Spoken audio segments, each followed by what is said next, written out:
पदार्थ की संरचना यानी स्ट्रक्चर ऑफ मैटर।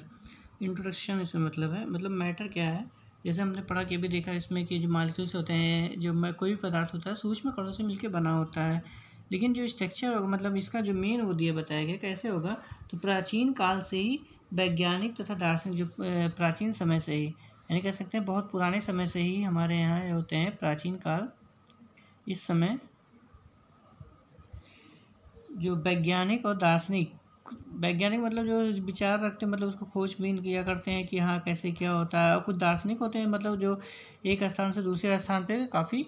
घूमना टहलना या उसके बारे में जानकारी लेते हैं कि कैसे क्या होता है या वहाँ पे दिखाई देता है। जैसे यहाँ से एक देश से दूसरे देश में जाते हैं, वहाँ की चीज़ों को देखते हैं, कल्पना करते हैं, फिर देखते हैं वहाँ का कलेक्शन करते हैं, फिर वहाँ पे किस तरह से बना हुआ है, यहाँ पे क्या बना हुआ है। तो इस तरह के जो होते हैं, तो ये इन्होंने क्या किया, ये दार्शनिक जो थे इन्होंने द्रव्य की रचना के विषय में कल्पना किया, यानी कि द्रव्य की कल्पना, विषय, इसके विषय में कल्पना किया कि क्या होता है, ये कैसे होता है। तो इस वैज्ञानिक और दार्शनिक मतलब दोनों लोग ने सोचा कि मतलब कैसे क्या होता है, क्या स्ट्रक्चर होती है, इसकी हमें कल्पना की जाती है। तो इसमें भारतीय दार्शनिक जो थे,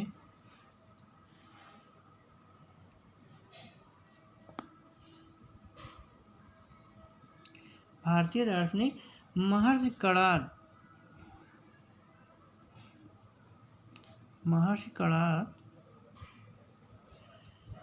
लगभग 800 ईसा पूर्व ही,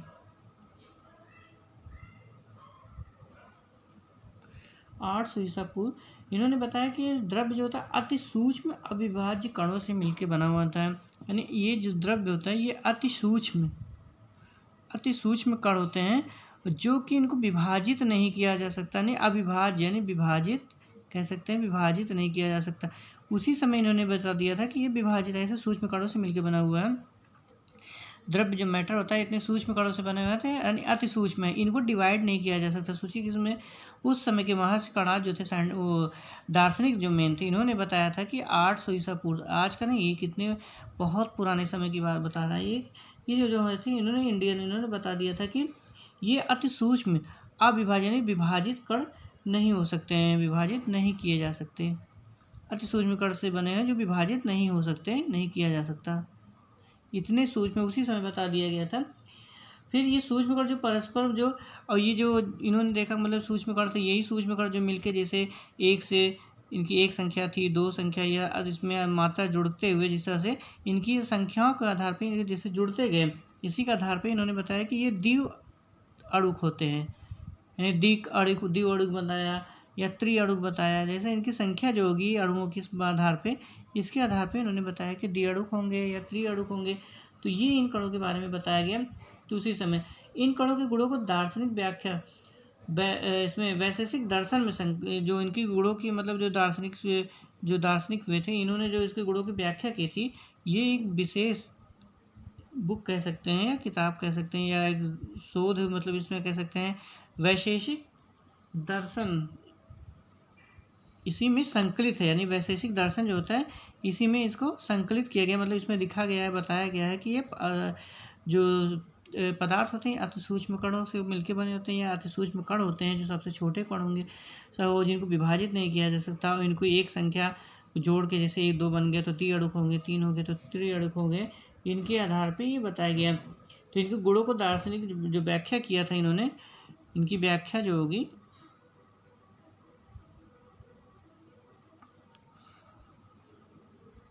इनकी व्याख्या जो है वैशेषिक दर्शन में एक मिलेगी हमको इकट्ठी संकलित में। बाद में ग्रीस के दार्शनिक जो थे, ग्रीस दार्शनिक में भी साइंटिस्ट और दार्शनिक, इसमें देखिए ग्रीस जो दार्शनिक है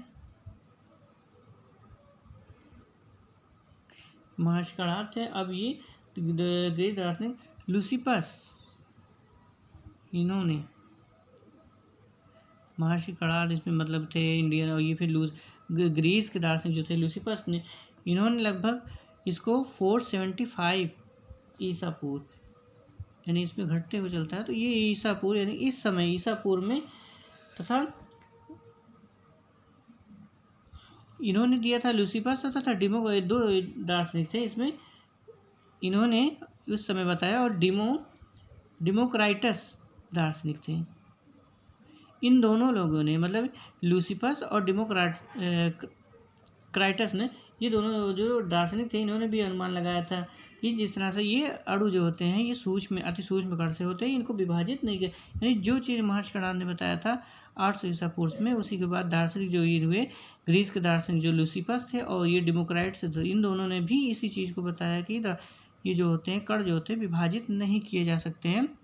ये अति सूक्ष्म कणों से मिलकर बना। यानी इन्हीं की चीज़ों को इन्होंने भी डिफाइन किया, यानी कि जो इन्होंने कह दिया था उसी चीज़ को इन्होंने भी बताया था। ये इस तरह से होते हैं। बाद में रोम के दार्शनिक भी थे इसमें। रोम के दार्शनिक जो थे लुक्रेटस, रोम के दार्शनिक लुक्रेटस थे। इन्होंने अनुमानों को विस्तार से बताया, यानी कि इनको विस्तार इनको और आगे बढ़ाया कि इनके सूक्ष्म कण होते हैं उतने ही प्रकार के जितने प्रकार के संसार में पदार्थ हैं। यानी इन्होंने ये इतना बता दिया, इन्हीं को और विकसित किया, इन्हीं को विस्तारित रूप से बताया गया कि जो सूक्ष्म कण हैं, जितने सूक्ष्मतम कण हैं, ये जो होते हैं ये प्रकाश जो ये संसार में पदार्थ पाए जाते हैं उनके ये संसार में पदार्थ के बराबर हैं। यानी कि जितने प्रकार के पदार्थ हैं उतने प्रकार के सूक्ष्म कण भी हैं।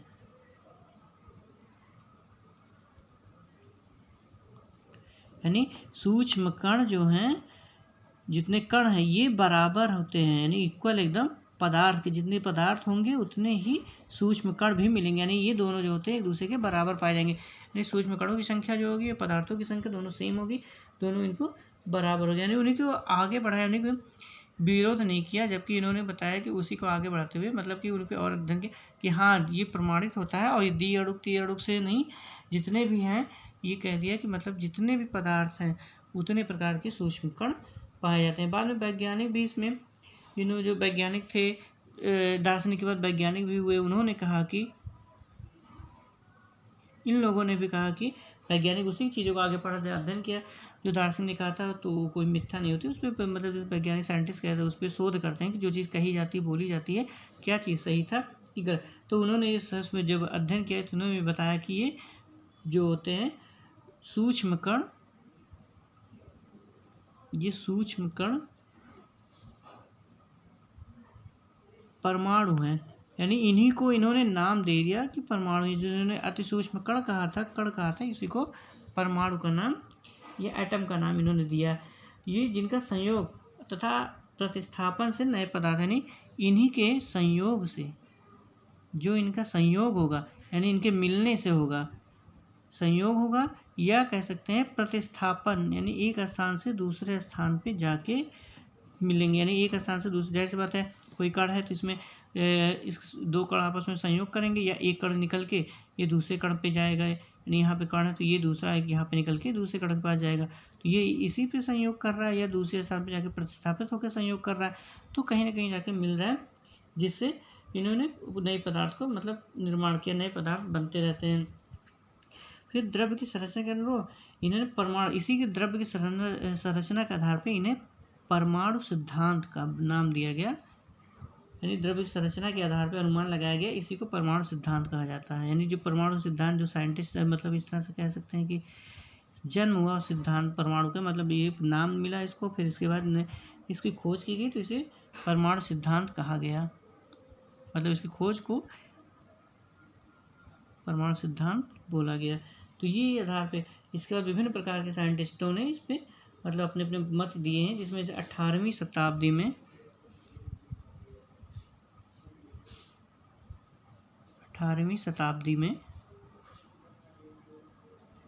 या 18वीं शताब्दी के अंत तक सूक्ष्म कण संबंध में कोई भी वैज्ञानिक स्पष्ट विचार नहीं दे पाया था। सर्वप्रथम यानी अंत तक कुछ किसी ने कुछ नहीं कहा इसमें,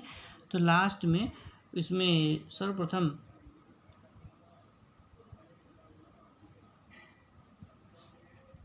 जॉन डाल्टन,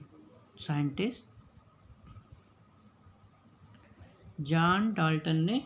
1808 इसमें इन्होंने बताया कि द्रव्य की संरचना और परमाणु संबंधी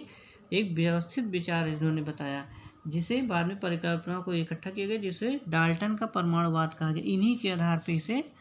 जॉन डाल्टन ने खोज किया था। इसी के आधार पे इसमें डाल्टन का परमाणुवाद, यानी इनको इन्होंने व्यवस्थित क्रम में विस्तारित रूप से सही क्रम में परिकल्पनाओं को रखा और परिभाषा किया और डिफाइन किया। तो इसी के आधार पे इन्हें परमाणुवाद यानी डाल्टन का परमाणुवाद कहा जाने लगा, यानी डाल्टन एटम थ्योरी के नाम दिया गया। तो इसमें डाल्टन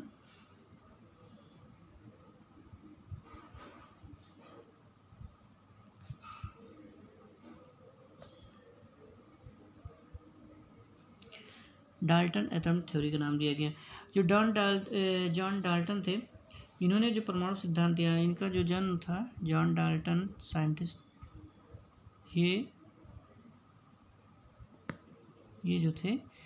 इन 1766 यानी कि 1766 से लेके 1844 तक ये इनकी वो सर्कल थी लाइफ। तो ये इनके बेस था। इन्होंने परमाणु सिद्धांत, उनका योगदान है, इन्होंने आंशिक दाब का नियम तथा ताप, इन्होंने जो बताया आंशिक दाब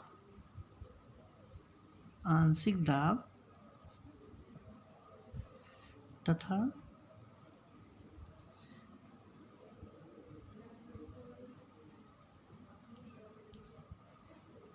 ताप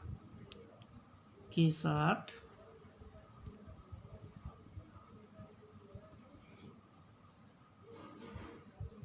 वाष्प दाब में परिवर्तन को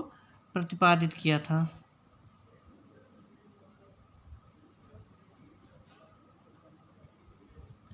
मतलब जॉन डाल्टन 1766 में से लेके 1844 तक थे। इन्होंने अपने परमाणु सिद्धांत, इन्होंने जो योगदान अपना सिद्धांत दिया, परमाणु सिद्धांत को जो दिया था डाल्टन ने, इन्होंने आंशिक दाब तथा ताप के साथ वाष्प दाब के परिवर्तन में जो प्रतिपादित वो परिवर्तन था, उसी को प्रतिपादित किया, उन्हीं को व्याख्या किया, उन्हीं को डिफाइन किया। इन्होंने जो गणित के नियम के अनुपात भी हैं, मतलब गुणित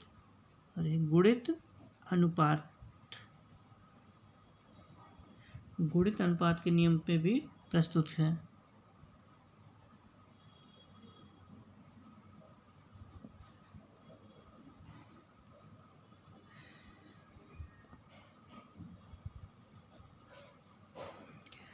तो इस आधार पे इन्होंने इसको प्रतिपादित किया, मतलब इन जॉन डाल्टन थे, आंशिक दाब तथा ताप के साथ जो वाष्प दाब में परिवर्तन को प्रतिपादित यानी डिफाइन किया, और इसको इन्होंने गुणित अनुपात के नियम पे भी प्रस्तुत किया गया कि ये चीज़ होती है इस तरह से। तो ये सबसे पहले दार्शनिक के बाद सबसे पहले साइंटिफिक इसमें बताया गया, साइंटिफिक परिभाषा दी गई जॉन डाल्टन का परमाणुवाद होगा, जो हम नेक्स्ट टॉपिक में इसको पढ़ेंगे कि जॉन डाल्टन का परमाणुवाद क्या था।